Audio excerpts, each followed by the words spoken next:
What's going on, producers? Let's talk about how to be more fluent on the piano. And when I say fluency, I'm referring specifically to your fingers and having control over your fingers so that no matter what you play, whether it's something complicated and complex or something very, very simple, you can have control over what you're playing so it sounds delicate, it sounds graceful, and it's easy for you to do and doesn't sound clunky, and then you have to like mess with the velocity in the piano roll. You can just play it and have it be wonderful just as you played it.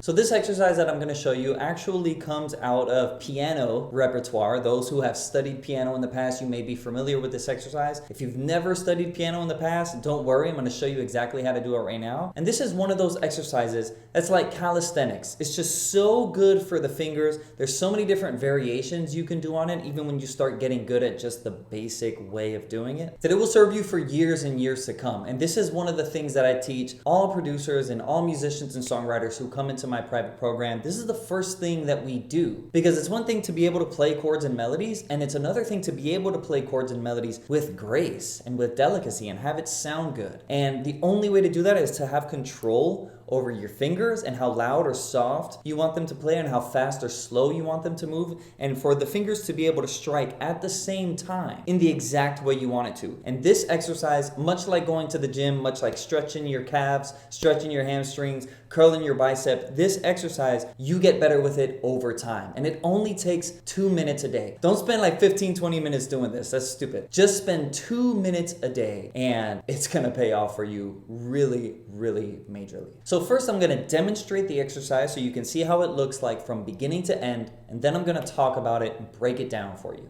1, 2, 3, and.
So you notice I did that exercise twice in a row. I went all the way up, I turned around, I came down, and then I started up again, and then I came down again. Now that's 2 repetitions of this exercise. The reason I wanted to show you the repetitions is so you can see the turnarounds and you can see that transition and how it goes, especially if you're first starting out. You wanna do this 4 times in a row because this becomes like an endurance exercise, and especially for your least dominant hand, which for most of you is probably the left hand, you're gonna notice that it starts to get fatigued. And much like when you're working out your muscles, that's when it really, really counts. And that's when you start to get some really, really nice control happening. Now, fair warning, you don't want to do this to the point where you're hurting yourself. If you're starting to feel pain, if you feel like a shooting pain or anything like this, it just feels really uncomfortable, stop. You hurt yourself. So stop, don't do it again. Probably don't even play the piano. Come back the next day and try it out. Now, if you notice, I did that exercise with a metronome going, and I had the metronome going at 40 BPM. This exercise is really, really important to do with a metronome or a drum beat, or maybe you can put on some music that's at a good tempo and you can do it along to the music, because you want to make sure that you're able to play in time. That's really important, right? When you're recording anything in the DAW or when you're playing anything live,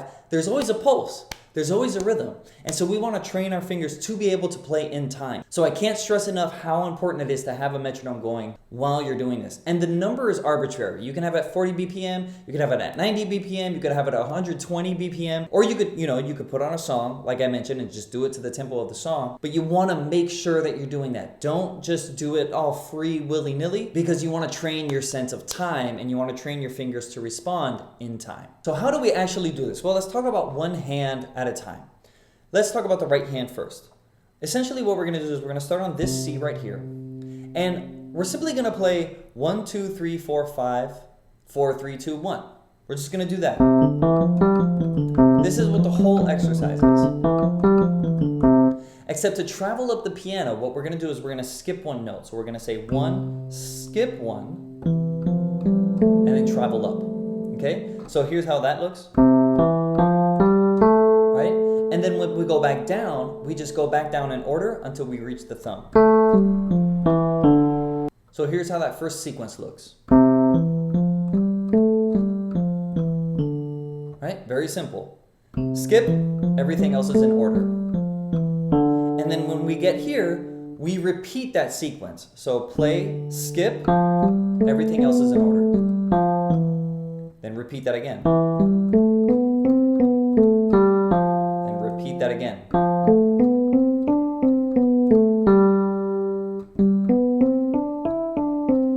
If you want to just get used to it, you can do it like I'm doing it right here, where you just kind of stop, reset, boom, and that's one octave. And what we want to do is we want to do this same thing up 2 octaves.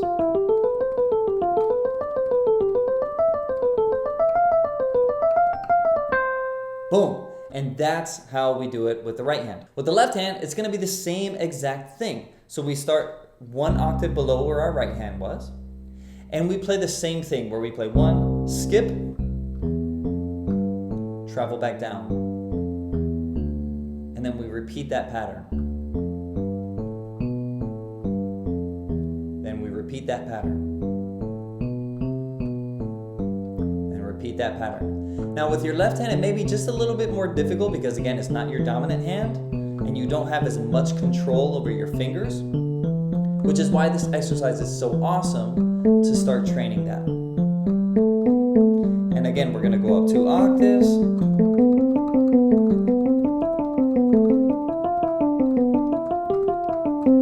And now we've reached the top, right? To descend, we're gonna do that same exact thing, but backwards. So here was my right hand. Right here, I've reached the top. So when I reach the top, I have this G, and now I'm gonna skip 1 on the way down. Right? And then I'll travel back up in that same way. Right? So that's my little cell going down. And then I'll do the same thing from here. Skip, all in order. Right?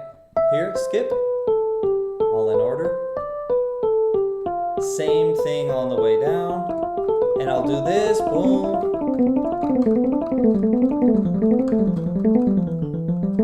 And then when I get to the bottom here, sorry, I know I did that kind of fast, but I just wanted to do it in order. I didn't want to skip anything. When I get to the bottom here, here's how I'm going to end.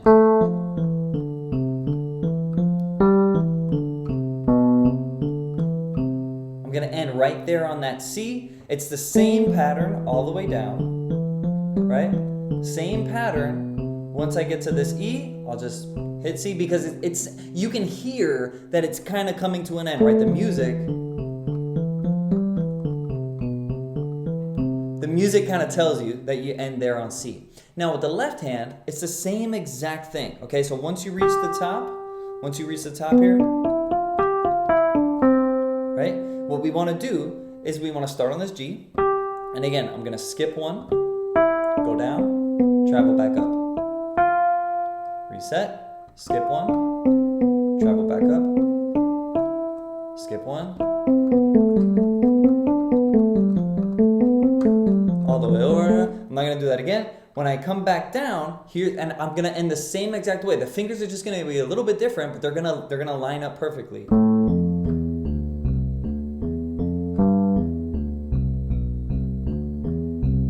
get to that C, and I want to end with that pinky right there, and I want to end with the thumb. So slowly, here's how they look together. I'm not going to do the entire thing, but I'll just do the first little bit. Ready, and.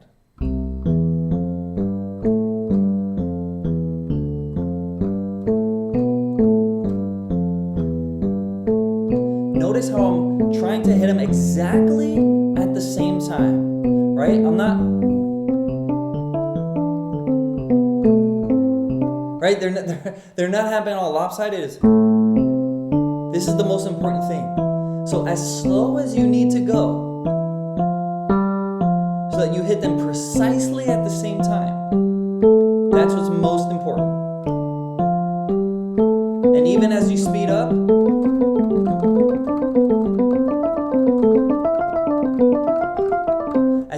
you want to keep the cleanliness. It's so much better to do this slow and clean than to do it fast and sloppy. If you're doing it fast and sloppy,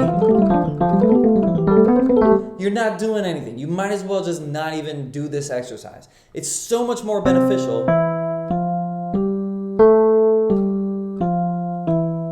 to do this and like feel it. Get in the groove, dude, you know? Like you might as well have fun with it as you're doing it if this is how slow you need to take it.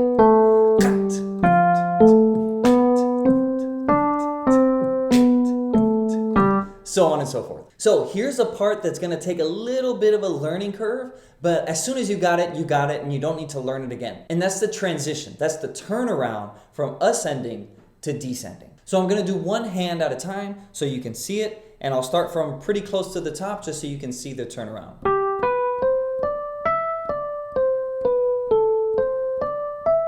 Ready? Here comes the turnaround.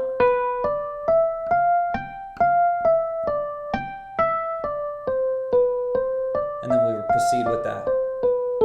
Right? So it's a turnaround because we don't finish the sequence, right? We don't say, and now we're done. No, we just kind of keep going. So we skip over this C, right? We skip over this C and we start back at the top. So listen to, I'm going to play it maybe 2 or 3 times in a row because if you can hear it, you can play it. If you can sing it, you can play it. If you're trying to be too analytical about it, at first, you're going to mess yourself up. But if you could just watch it, sing along with it, and be able to actually sing along with it as I'm doing it, just kind of repeat it until it's soaked inside of your musical DNA, then you're going to be able to do it no problem. So here's how it goes.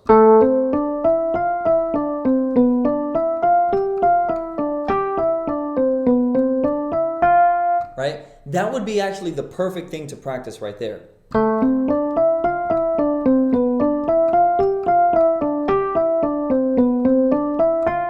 Don't even keep going. Just really get that turnaround down. And again, if you have to go slow,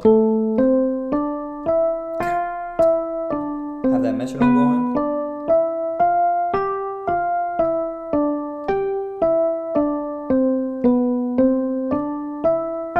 And then from here, it's just the same pattern all the way down. So we're really just working on that little transition right there. And then the same thing here at the bottom. So when we're transitioning at the bottom,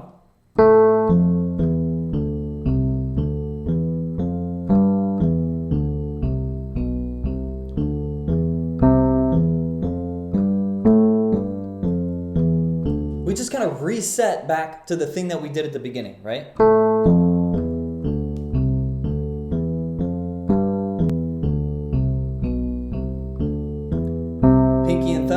And then we're now set up to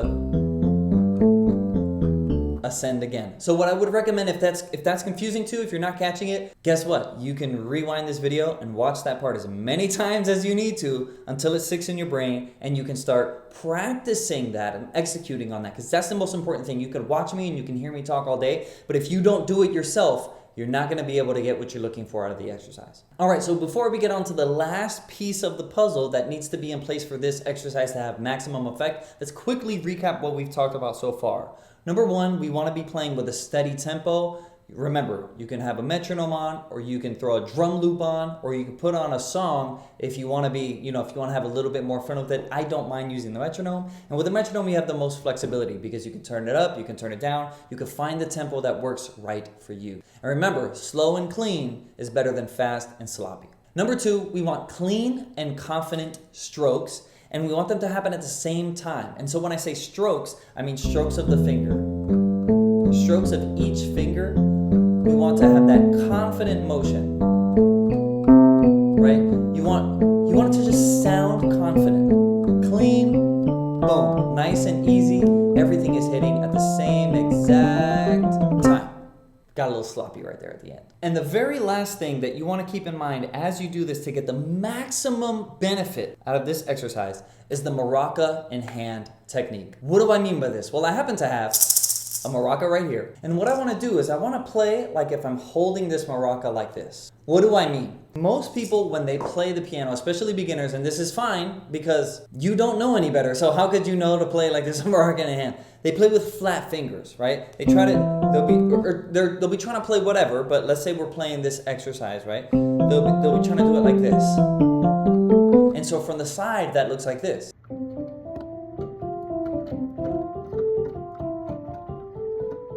And that's awkward. That doesn't give you maximum maneuverability around the piano, especially with the black keys, because these are a little bit raised, right? So what we want to do with both hands is we want to play like we have a maraca in hand. So what this does, from your hand and your fingers especially, it forces you to play with your fingertips, right? So if I have this maraca right here, I'm just holding it just like regular. I'm just holding a regular maraca, right?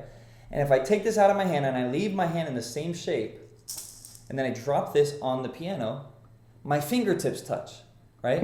Except for my thumb, that's on the side, but whatever, that's what it is, right? My fingertips are what's touching the piano, and that's what I want to do. Now, it may feel a little bit weird. Your fingers may feel like they're flying everywhere, and that's totally cool.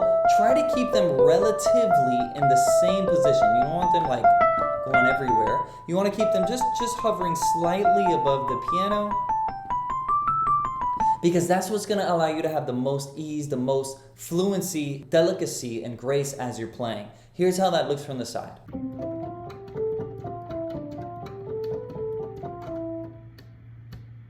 And it's the same exact thing with your left hand. Again, with your left hand, it may be a little bit more difficult, right? But check it out. Remove this, drop this down on the keyboard, fingertips, right? Now, this may be a little bit difficult, especially on your ring finger, right? Maybe even your middle finger, your pinky. You might want to like bend it a little bit like this. You see how this guy's like kind of cocked up? Which if that happens, here and there, it's fine. But when you're doing this exercise, you want to try your best to keep the fingertips playing. And last but not least, the reason I say maraca and not just a ball is because this side of the maraca, you notice I can't really bend my wrist, right? This keeps me from bending my wrist too much. And so when I'm playing the piano, I want to keep my wrist as straight as possible. Most people, when they play, they're like putting their wrist down. They have some like weird motion. Here's what I mean. Check it out from the side.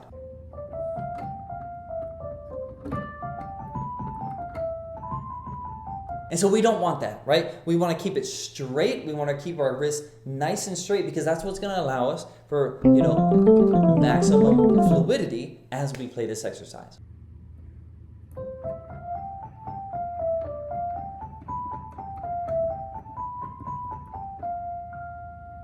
Now, last but not least, I do want to mention again, and I need to stress this is your warm-up. Capital letters, 2 exclamation points. I can't tell you how many producers and songwriters and aspiring pianists I've showed this exercise to, and they get overzealous, which is great, cool. I'm really happy that you have like a gung-ho attitude, but they get too motivated and they spend 20, 30, 40 minutes just doing this over and over again. That's such a waste of time. Again, I'm proud of you for putting that effort, but let's channel that effort into something that's more productive and gonna serve you long term. Yes, this is a workout, but this is a warm-up, and it's much like stretching your hamstrings. It doesn't matter if I spend 5 hours stretching my hamstrings on Saturday, I'm probably not gonna get that much closer to touching my toes. But if I spent 30 seconds every day in about 2-3 weeks, depending on where my hamstrings are at first, I'm gonna be able to touch my toes. So this exercise is the same exact way. You wanna do this, and as I mentioned, you can do it 4 times in a row.